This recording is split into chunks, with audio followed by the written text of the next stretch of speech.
Hello students, good evening. कैसे हैं आप लोग।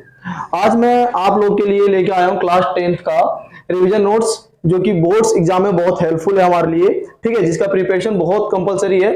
तो मैंने यहाँ लिखा है कि भाई देखो, रिवीजन नोट्स आपका फॉर बोर्ड एग्जाम 2022-23 जो भी आपका होने वाला है बोर्ड्स, और ये सारा पैटर्न जो कवरेज है ये सीबीएसई बोर्ड एनसीईआरटी सिलेबस से है। ठीक है, चैप्टर 4 आज मैं करवाने वाला हूँ आप लोग को, क्वाड्रेटिक इक्वेशन। ठीक है, जिसका बेसिक कॉन्सेप्ट्स मैं आपको बिल्कुल ही क्लियर करवाता हूं ताकि आपको कोई भी इशू ना रहे। उसके बाद हम जैसे भी नेक्स्ट वीडियो में देखेंगे कि भाई उनके जो इंपॉर्टेंट क्वेश्चन है चैप्टर 4 के, उसके बारे में हम चर्चा करेंगे। ठीक है, तो चलिए स्टार्ट करते हैं हम लोग। चैप्टर 4 का आखिर बेसिक कॉन्सेप्ट्स है क्या। ठीक है, तो फर्स्ट हमारा क्या है, पहले स्टैंडर्ड फॉर्म ऑफ इक्वेशन देखो। Standard form of quadratic equation. X square plus b x plus c equal to 0, where a does not equal to 0। याद रहे बेटा, a never does not equal to 0, never 0, a कभी 0 हो नहीं सकता। Reason इसका ये है कि अगर आपने एक जगह पे 0 पुट कर दिया तो 0 का मल्टीप्लाई अगर हम एक्स स्क्वायर से करेंगे तो भी क्या हो जाएगा, 0 हो जाएगा। ठीक है, तो कभी भी हम ए की वैल्यू 0 पुट नहीं करेंगे। So a does not equal to 0। Okay, then a क्या होता है हमारा, coefficient of x square, and b coefficient of x, c constant term. Okay, अब स्टैंडर्ड फॉर्म में ये पता होना चाहिए कि भाई बी क्या हमारा, coefficient of x. Coefficient of x क्या होता है, विच मींस कोई भी नंबर। बी क्या हमारा, कोई भी नंबर, एनी नंबर, जिसे न्यूमेरिकल कोफिशिएंट बोलते हैं। कि भाई एक्स के साथ जो नंबर मल्टीप्लाई हो रहा है उसे हम क्या बोलते हैं, coefficient of x.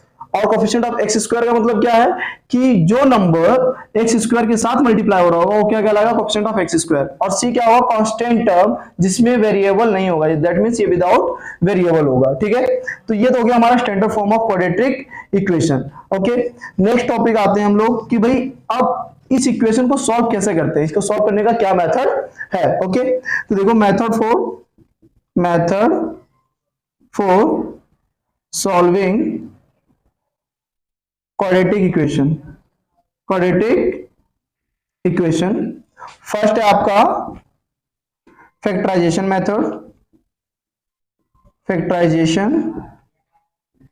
Method, and second है आपका completing the square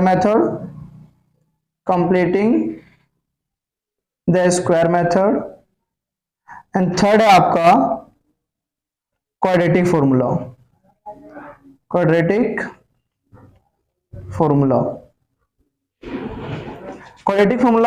very simple. ये यूज किया जाता है, we use for find direct zeros,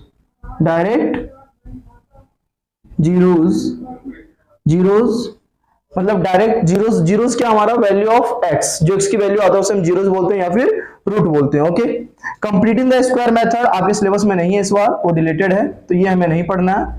okay, ये डिलीटेड है तो इसे आप नहीं पढ़ेंगे। एंड फैक्टराइजेशन मेथड क्या होता है, आपने सुना होगा, middle splitting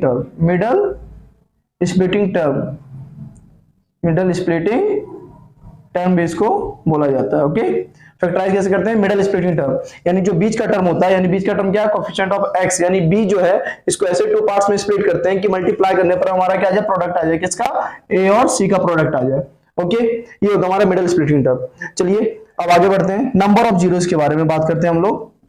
number of zeros, कितने जीरोस होते हैं हमारे इसके बेटे, 2 जीरोस होते हैं। क्वाड्रेटिक इक्वेशन के कितने जीरो होते हैं, 2 जीरोस। मैक्सिमम कितने जीरो होंगे इसके, 2 जीरोस होंगे। फर्स्ट का नेम दे देंगे आप अल्फा, एंड सेकंड का नेम दे देंगे आप beta. Okay, alpha beta are called zeros of the quadratic equation. Okay, alpha beta क्या हमारा, जीरोस है, किसका, क्वाड्रेटिक इक्वेशन का। ओके, अब आपने ऊपर नोट कर लिया होगा, इसे मैं रफ करता हूं।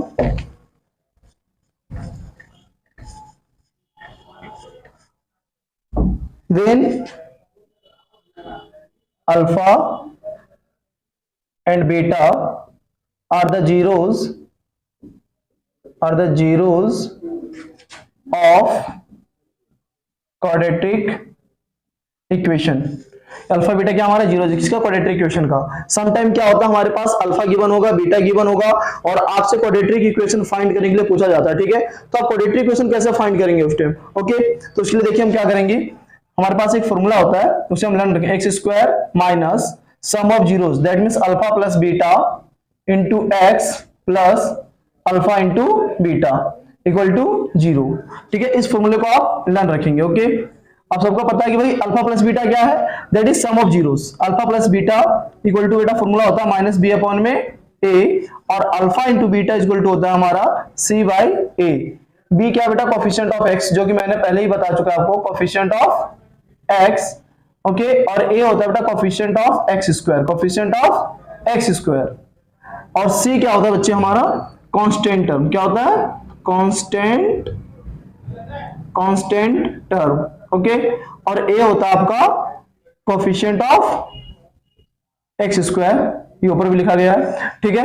ये चीजें हमने अभी प्रीवियस चैप्टर, जो हमारा सेकंड चैप्टर जो था, ठीक है, आप लोगों ने पढ़ा होगा सेकंड चैप्टर में ये चीज, तो ये बिल्कुल वहां पे क्लियर होगा, ठीक है। फिर भी मैंने एक्सप्लेन कर दिया, ओके, कि क्वाड्रेटिक इक्वेशन कैसे निकालना, अगर हमें पड़ जाए तो कैसे निकालेंगे, ठीक है। तो हमने ये देख लिया कि भाई नंबर ऑफ जीरोस कितना होता है, इसमें 2 जीरोस होते हैं। कभी भी क्वाड्रेटिक इक्वेशन को जब फैक्टराइज करोगे तो एक्स की वैल्यू जो आएगी, 2 वैल्यू आएगी, ठीक है ना। दैट इज कॉल्ड, फर्स्ट को आप नाम दे देंगे अल्फा एंड सेकंड नाम देंगे आप बीटा, ठीक है। अब आगे हम बढ़ते हैं, इसे मैं रफ कर रहा हूं।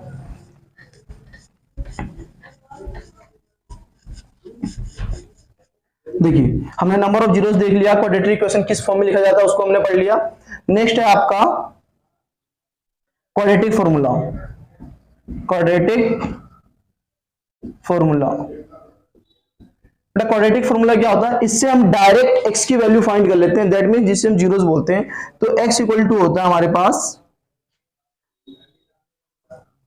x इक्वल टू लिख देते हैं हम लोग माइनस बी प्लस माइनस उसमें b square minus 4ac upon में 2a।